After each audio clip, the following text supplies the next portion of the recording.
Bienvenue sur Africa 24, voici les titres de l'actualité. Le chef de l'État nigérian est dans la capitale française pour une visite de travail de 3 jours. Le président Muhammadu Buhari a été reçu à l'Élysée pour des entretiens avec le président François Hollande. Au menu des discussions, les enjeux de sécurité liés à la lutte contre Boko Haram. Autre visite officielle, celle du chef de l'État gabonais, reçu par son homologue français. Le président Ali Bongo Ondimba a confirmé sa volonté de promouvoir la création d'emplois des jeunes et de diversifier l'économie gabonaise. Et il sera question de sport en fin d'édition avec un zoom sur les 11e Jeux africains de Brazzaville et notamment la victoire du Nigeria aux éliminatoires de la compétition de handball. Ce lundi 14 septembre aura été celui d'entretiens diplomatiques et stratégiques entre 2 chefs d'État africains et le président français. Le président François Hollande a reçu en début d'après-midi au palais de l'Élysée le président gabonais Ali Bongo Ondimba, suivi de la visite en fin de journée du chef de l'État nigérian Muhammadu Buhari. Retour sur cette journée au siège de la présidence de la République française avec Marie-Angèle Toury.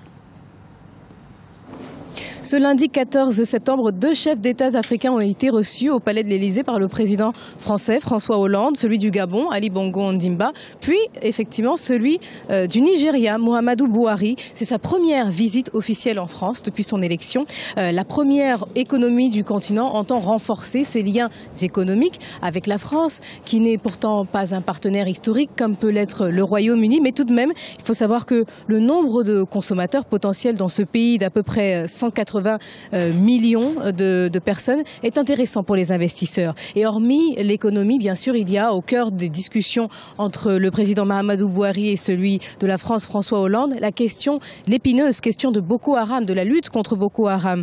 Et les 2 pays doivent pouvoir collaborer. En tout cas, le Nigeria entend de la France une aide en matière notamment logistique, de soutien logistique, d'équipement militaire, mais également une coopération en termes d'intelligence et d'échange de renseignements. Ainsi, l'insécurité liée à Boko Haram est l'un des thèmes principaux de la visite du chef de l'État nigérian dans la capitale française. Investi en mai dernier, Muhammadu Buhari a fait de la lutte contre Boko Haram l'une de ses priorités. La France, quant à elle, avait organisé un sommet à Paris en mai 2014 pour coordonner les efforts de lutte contre Boko Haram. Plus de précisions avec ce sujet de Lizelsi Akizimana. Muhammadu Buhari, le président nigérien, à Paris en France depuis ce lundi 14 septembre 2015. Cette visite de 3 jours sera dédiée au renforcement de la coopération entre le Nigeria et la France. La coopération militaire sera l'axe principal des discussions.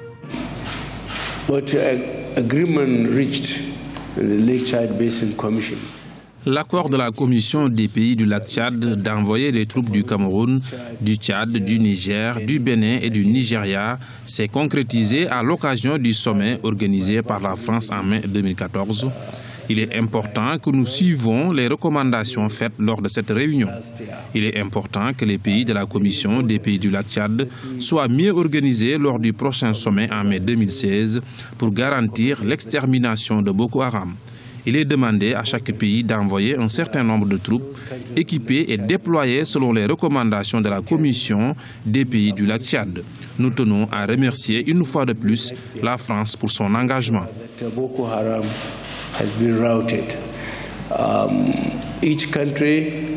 Le président Muhammadu Buhari a été invité par son homologue français.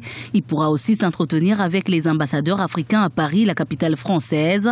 L'aspect économique sera aussi à l'honneur puisque le président nigérian compte rencontrer les patrons du géant pétrolier Total et du cimentier Lafarge, présents au Nigeria. Il faut relever que le Nigeria, c'est quand même 170 millions de consommateurs. Donc un marché, d'abord le marché le plus important d'Afrique globalement, mais aussi un enjeu important pour les opérateurs économiques français qui vont certainement au cours de cette visite avoir des échanges au sein du patronat avec le président nigérian. Toujours dans le cadre du renforcement de la coopération économique entre le Nigeria et la France, 2 conventions devraient être signées. Il s'agit de lancer 2 programmes dans le secteur agricole avec l'appui de l'Agence française de développement. Le chef de l'État du Gabon était également à l'Élysée ce lundi 14 septembre pour des entretiens avec son homologue français François Hollande. Le président Ali Bongo Ondimba qui a pour l'occasion tenu à réaffirmer son engagement envers la jeunesse gabonaise. Lizelsi Akizimana. La jeunesse au cœur des préoccupations du président gabonais Ali Bongo Ondimba. Il a encore réaffirmé à l'issue de son entretien avec son homologue français François Hollande qu'il a reçu ce lundi 14 septembre 2015 à Paris en France. Depuis que Ali Bongo Ondimba est au pouvoir, le nombre des bourses est passé de 10 000 à 30 000. Le chef de l'État gabonais compte ainsi s'attaquer au chômage qui touche les jeunes et leur garantir un avenir meilleur. Ce que je veux faire, c'est seulement accélérer la possibilité pour les étudiants gabonais, donc non seulement d'étudier dans leur pays, dans de meilleures conditions, et avoir de bons programmes en adéquation avec le secteur privé, parce qu'à la fin de la journée, qu'est-ce que l'on veut? On veut une jeunesse qui puisse demain avoir du job, avoir du travail, et donc voilà pourquoi aussi nous travaillons avec le secteur privé pour qu'il y ait une meilleure adéquation entre la formation et l'emploi. Pour lutter contre le chômage des jeunes, le président gabonais a également mis l'accent sur l'agriculture pour diversifier l'économie gabonaise. En lançant le projet Graines gabonaise des réalisations agricoles et des initiatives des nationaux engagés, le président Ali Bongo vise à terme la réduction de la balance de paiement pour les importations alimentaires fixée à ce jour à plus de 300 milliards de francs CFA par an. L'objectif pour nous, tout en réduisant ces dépenses, c'est seulement imaginer que ces mêmes sommes d'argent soient investies au Gabon. Cela vous donne une idée du potentiel qui est le nôtre sur un plan agricole. Et la préoccupation qui était la mienne par rapport à ces chiffres que je voyais, c'était de dire, bon, comment on répond à cela? Mais il faut bien répondre à cette problématique de la dépendance alimentaire. Il fallait que nous ayons un projet qui nous permette de moins dépenser de l'argent pour nous nourrir à l'étranger, mais aussi être sûr qu'en faisant cela, nous puissions faire profiter les populations gabonaises. Graines est donc un projet qui s'inscrit dans la démarche de création et de développement de coopératives agricoles sur le territoire national. Objectif, favoriser l'émergence d'une nouvelle génération d'agriculteurs compétents, productifs et solidaires. Et la croissance économique gabonaise est au cœur du plan Gabon émergent à l'horizon 2025. Le pays a enregistré 5,1% de croissance en 2014 et compte faire mieux en 2015. Pour ce faire, les autorités gabonaises s'appuient sur l'agriculture et l'emploi des jeunes. Et avec nous sur ce plateau pour évoquer ces thèmes, Monsieur Serge Thierry Mikoto, directeur général du Fonds gabonais d'investissement stratégique. Monsieur Mikoto, bienvenue sur ce plateau. Bonsoir. Bonsoir. Alors, quel est le potentiel économique réel du Gabon en cette année 2015 ? Je vous remercie de me donner la parole. Vous avez indiqué tout à l'heure que le taux de croissance était de 5,1. En réalité, depuis 2009 à peu près, il oscille entre 5,6 et 5,7, avec des pointes particulières pour la croissance hors pétrole. Sur 2011 et 2012, nous avons eu un taux de croissance hors pétrole à 2 chiffres, autour de 11. En ce qui concerne maintenant la politique de diversification de l'économie gabonaise, ce taux de croissance est un indicateur. Sur la dernière décennie, avant 2009, il oscillait autour de 2%. Maintenant, il est autour de 5,9, pétrole compris. La stratégie du Gabon aujourd'hui, c'est, comme vous l'avez vu dans le sujet précédent, de développer de plus en plus d'emplois, notamment l'employabilité des jeunes. Et l'une des façons de le faire, c'est de se relancer, je dis bien relancer, dans le développement agricole. Le Gabonais parfois a été perçu par d'autres comme se déroutant des domaines de l'agriculture, le pétrole aidant, les importations étaient plus faciles. Mais là, avec ce sujet, vous voyez bien que la problématique gouvernementale, c'est véritablement l'employabilité des jeunes, et le secteur de l'agriculture est l'une des solutions choisies par le chef de l'État pour donner une impulsion particulière et réduire autant que faire se peut ce chômage des jeunes. Et qu'en est-il du secteur forestier ? Sur le secteur forestier, nous avons essayé de faire une analyse avant l'interdiction de l'exportation des grumes brutes. Nous avions un secteur à l'époque qui était très peu contributeur dans l'économie nationale. Et puis le chef de l'État, la République gabonaise, a décidé d'interdire l'exportation du bois non transformé. Le secteur est passé, en 2 ans, d'un secteur commercial à un secteur industriel. Et cette industrialisation du secteur a finalement fait en sorte que ce secteur-là, qui était très peu contributeur, devienne maintenant de plus en plus contributeur. C'est une excellente nouvelle. Et ce secteur-là, contribuant de plus en plus à l'économie nationale, va vers la 2e et on l'espère vers la 3e transformation. C'est donc une réussite. Alors, ce lundi 14 septembre, le chef de l'État gabonais a été reçu à l'Élysée. Il est donc question de relations économiques entre le Gabon et la France. Est-ce que la France reste le premier partenaire économique du Gabon aujourd'hui, en 2015 ? La France est le premier pays exportateur vers le Gabon. Vers le Gabon.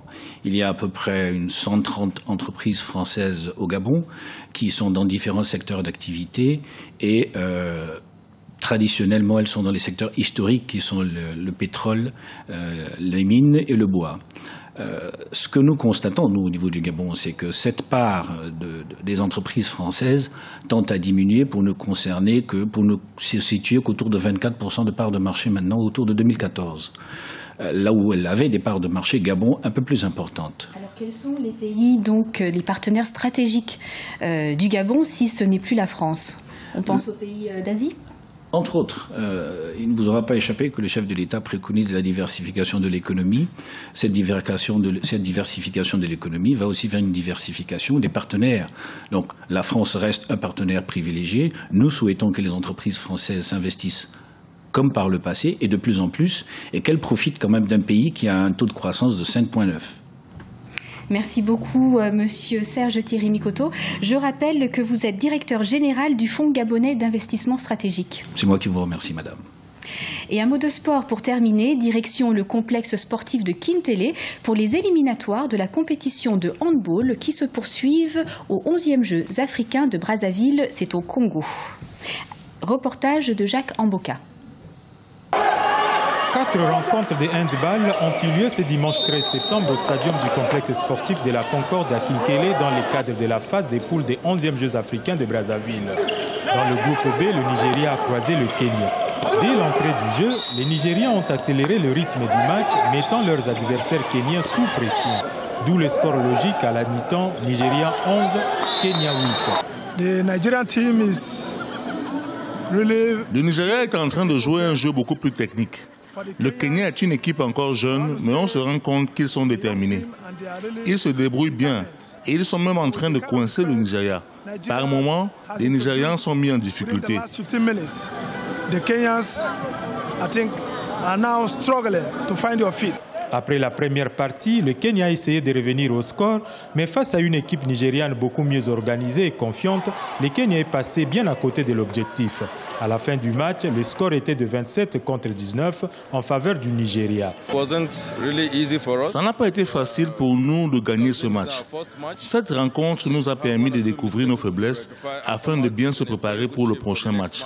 Nous avons eu 8 semaines de préparation et le but est de ramener les médailles.